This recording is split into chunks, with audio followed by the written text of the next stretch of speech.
आप सभी को मेरा नमस्कार। मैं राहुल शुक्ला आज एक वीडियो के माध्यम से आया हूं और आज का हमारा टॉपिक है प्रमुख मोबाइल ऐप्स। जब हम मोबाइल ऐप्स की बात कर रहे हैं, हालांकि बहुत सारी ऐप्स आप यूज कर रहे हैं, तो इस तरीके से हम बताएं तो सैकड़ों ऐप्स हैं, किंतु हम यहाँ पर कुछ महत्वपूर्ण ऐप्स की बात करेंगे, मोबाइल ऐप्स जो कि सरकार द्वारा चलाई गई या किसी मंत्रालय के द्वारा चलाई गई और जो हमारे आने वाली आगामी परीक्षाओं में महत्वपूर्ण बन सकती है। तो उनमें से कुछ की हम चर्चा करेंगे, जैसा कि सबसे पहले है खनन प्रहरी। खनन प्रहरी, खनन क्या होता है? खुदाई। खुदाई, जो खुदाई होती है वो खनन कहलाता है। प्रहरी मतलब रक्षा। तो खनन प्रहरी पूछा जाएगा एग्जाम में, खनन प्रहरी ऐप किसके द्वारा चलाई गई, किस मंत्रालय के द्वारा चलाई गई? तो कोयला मंत्रालय के द्वारा चलाई गई। और यह खनन प्रहरी ऐप का शुभारंभ 13 फरवरी 2023 को किया गया था और इसका उद्देश्य क्या था? तो अवैध खनन पर अंकुश लगाना। जो अवैध खनन हो रहा था, जिसकी अनुमति मतलब सरकार की अनुमति के बिना जो खनन हो रहा था, उस पर अंकुश लगाने के लिए एक खनन प्रहरी नाम की ऐप लॉन्च की गई। अगली ऐप की हम बात करते हैं राजदूत ऐप। राजदूत ऐप यह ग्रामीण विकास मंत्रालय के द्वारा चलाई गई और इसका उद्देश्य क्या है कि साल में दो बार कुओं के जल स्तर का पता लगाने के लिए यह ऐप लॉन्च की गई।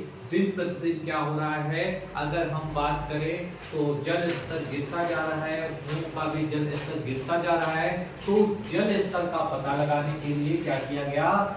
जल दूत ऐप लॉन्च की गई। किसके द्वारा? ग्रामीण विकास मंत्रालय के द्वारा। फिर बात करते हैं, अगली है लकी बिल ऐप। अब लकी बिल ऐप पूछा जाएगा किस सरकार द्वारा लॉन्च की गई? तो लकी बिल ऐप लॉन्च की गई केरल सरकार के द्वारा। आप सभी को पता है भारत के दक्षिण में केरल राज्य स्थित है। केरल और केरल राज्य के बारे में आपने पढ़ा भी है कि सबसे पहले जो यूरोपीय कंपनियां आई थी उनमें सबसे पहले पुर्तगाली आए थे और कहां पर आए थे? केरल के कालीकट बंदरगाह पर आए थे। तो लकी बिल ऐप केरल सरकार द्वारा लॉन्च की गई और इसका उद्देश्य क्या था? तो जीएसटी चोरी पर अंकुश लगाना। जीएसटी चोरी पर क्या करना? अंकुश लगाना। इसी तरह अगली ऐप है जन निगरानी ऐप। जन मतलब लोग, निगरानी ऐप किसके द्वारा लॉन्च की गई? जम्मू कश्मीर के द्वारा लॉन्च की गई। और जम्मू कश्मीर जो कि पहले राज्य था, अब 31 अक्टूबर 2019 से यह केंद्र शासित प्रदेश बन गया है। तो जन निगरानी ऐप जम्मू कश्मीर सरकार के द्वारा लॉन्च की गई और इसका उद्देश्य क्या है? शिकायतों को ऑनलाइन दर्ज करना। जो जन मतलब लोगों की जो शिकायतें हैं उनको ऑनलाइन दर्ज किया जाए इस ऐप के द्वारा, जिसकी शुरुआत 21 अप्रैल 2022 में की गई थी। अगली ऐप है तंबाकू छोड़ो ऐप। तंबाकू छोड़ो ऐप, तो जब तंबाकू छोड़ो की बात आती है तो तंबाकू जो कि तंबाकू रोधी दिवस कब मनाया जाता है? तो 31 मई को तंबाकू मुक्त दिवस के रूप में मनाया जाता है। और अगर हम लोग बात करें तो जिसके द्वारा बहुत कैंसर जैसी डिजीज को जन्म मिल रहा है, इसलिए तंबाकू छोड़ो ऐप किसके द्वारा चलाया गया पूछा जाएगा? तो वर्ल्ड हेल्थ ऑर्गेनाइजेशन, WHO विश्व स्वास्थ्य संगठन के द्वारा तंबाकू छोड़ो ऐप लॉन्च की गई 15 फरवरी 2022 को। अगली ऐप है सारथी मोबाइल ऐप। सारथी मोबाइल ऐप किसके द्वारा लॉन्च की गई? तो SEBI, security exchange board of India, और जो कि क्या करता है? शेयर मार्केट को नियंत्रित करता है, जितने भी स्टॉक एक्सचेंज है उनको नियंत्रित करता है। तो इस ऐप का काम क्या है? निवेशकों को क्या करना है? शेयर मार्केट का सटीक ज्ञान के साथ में क्या बनाना है? उनको सशक्त बनाना है। कि मतलब जो अपना पैसा स्टॉक एक्सचेंज आदमी खर्च कर रहे हैं या लगा रहे हैं, उसकी उन्हें जानकारी मिले और उससे वह सशक्त बन सके। इसके अलावा कुछ अदर ऐप हैं, जैसे कि चलो ऐप। चलो ऐप किसके द्वारा लॉन्च की गई? तो महाराष्ट्र सरकार के द्वारा लॉन्च की गई। इसका उद्देश्य क्या है? तो बस टिकट की डिजिटल एवं अग्रिम खरीद है।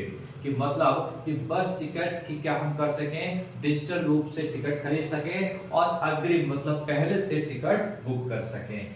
अगली ऐप है फिश वाले ऐप। फिश वाले ऐप की बात करें तो असम सरकार के द्वारा फिश वाला ऐप चलाया गया और भारत का पहला ई फिश मार्केट कौन सा बन गया? असम का ई फिश मार्केट बन गया। अगली ऐप है फिट इंडिया ऐप। पूछा जाता है फिट इंडिया ऐप किस मंत्रालय के द्वारा चलाई गई? तो फिट इंडिया ऐप किसके द्वारा? तो कौन सी ऐसा मंत्रालय है जो खेल को बढ़ावा देता है? तो भाई केंद्रीय खेल मंत्रालय। और केंद्रीय खेल मंत्री कौन है? अनुराग ठाकुर। और अनुराग ठाकुर ने ही फिट इंडिया ऐप लॉन्च की। और कब लॉन्च की? तो 29 अगस्त को खेल दिवस मनाया जाता है मेजर ध्यानचंद के जन्म दिवस के रूप में, और 2021 में फिट इंडिया ऐप लॉन्च की गई थी। अगली ऐप है ई गोपाला ऐप। ई गोपाला, जहां से गोपाल या गोपाला नाम का शब्द आता है, मतलब डेयरी उद्योग से बात की जाती है। और ये किसके द्वारा लॉन्च की गई? तो राष्ट्रीय डेयरी विकास बोर्ड के द्वारा लॉन्च की गई। और इसके लिए क्या करना है? जो किसान डेयरी आदि के क्षेत्र में काम कर रहे हैं उनमें क्या करना है कि दुग्ध उत्पादन को बढ़ावा देना है। इसके अलावा प्रगति ऐप। तो प्रगति ऐप चलाया गया भारतीय जीवन बीमा निगम LIC द्वारा। इसके अलावा एक ऐप है गरुड़ ऐप। गरुड़ ऐप जो कि गरुड़ ऐप निर्वाचन आयोग द्वारा चलाया गया। और इस गरुड़ ऐप का उद्देश्य क्या था? तो पंजाब में सभी मतदान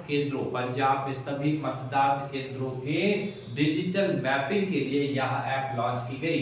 इसके अलावा अगली ऐप है नमस्ते योग।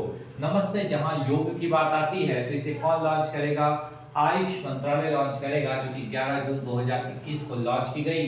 ठीक है, इसमें क्या है? योग के महत्व को समझाया गया है कि हम योग के द्वारा अपने शरीर को दुरुस्त कर सकते हैं, बहुत सारी बीमारियों को हम योग के माध्यम से दूर कर सकते हैं। अगली ऐप है एम योगा ऐप। अब जब बार बार योगा की बात कर रही है तो योगा दिवस कब मनाया जाता है?